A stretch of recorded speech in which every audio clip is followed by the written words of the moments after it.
बहुत समय पहले की बात है। एक घना जंगल था जिसके बीचों बीच एक चौड़ी और गहरी नदी बहती थी।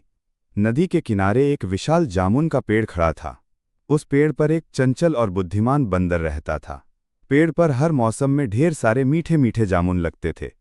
बंदर दिन भर उन जामुनों को खाता, पक्षियों से बातें करता और मस्त होकर गाना गाता। उसी नदी में एक मगरमच्छ भी अपनी पत्नी के साथ रहता था।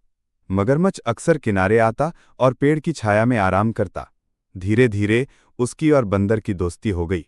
बंदर रोज उसे जामुन तोड़कर देता और कहता, मित्र, ये जामुन बहुत मीठे हैं, तुम खाओगे तो तंदुरुस्त रहोगे।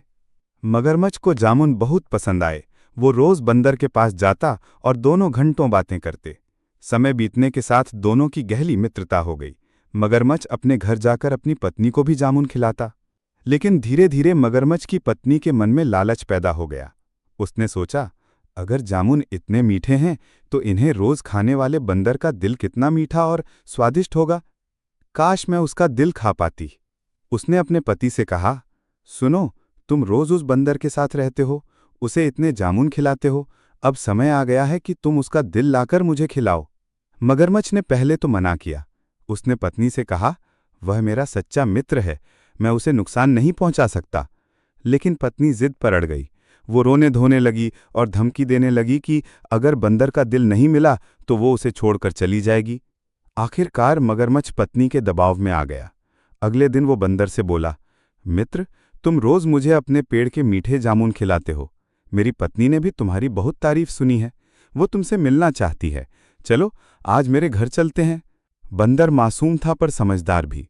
उसने खुशी खुशी हामी भर दी और मगरमच्छ की पीठ पर बैठ गया। मगरमच्छ नदी के बीच तक पहुंचा तो उसके मन का बोझ और छिपा नहीं रह सका। उसने सच्चाई बता दी, मित्र, मुझे माफ करना, लेकिन मेरी पत्नी तुम्हारा दिल खाना चाहती है। मैं मजबूर होकर तुम्हें अपने घर ले जा रहा हूं। बंदर घबरा गया, लेकिन तुरंत बुद्धि से काम लिया। उसने हंसते हुए कहा, अरे मूर्ख मित्र, तुम पहले क्यों नहीं बोले? मेरा दिल तो मैंने उस जामुन के पेड़ पर ही छोड़ दिया है। तुम जल्दी से मुझे वापस ले चलो ताकि मैं अपना दिल लाकर तुम्हारी पत्नी को दे सकूं। मगरमच्छ भोला था।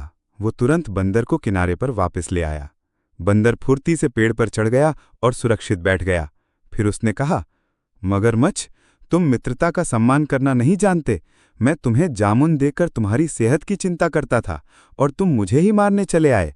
अब हमारी दोस्ती यहीं खत्म होती है। जाओ और अपनी पत्नी को समझाओ कि लालच हमेशा विनाश की जड़ होता है। मगरमच्छ शर्म से सिर झुकाकर चुपचाप लौट गया। तो दोस्तों, इस कहानी से आपने क्या सीखा कि किसी पर ज्यादा भरोसा नहीं करनी चाहिए। अगर कहानी अच्छी लगी हो तो लाइक, सब्सक्राइब करना न भूलें।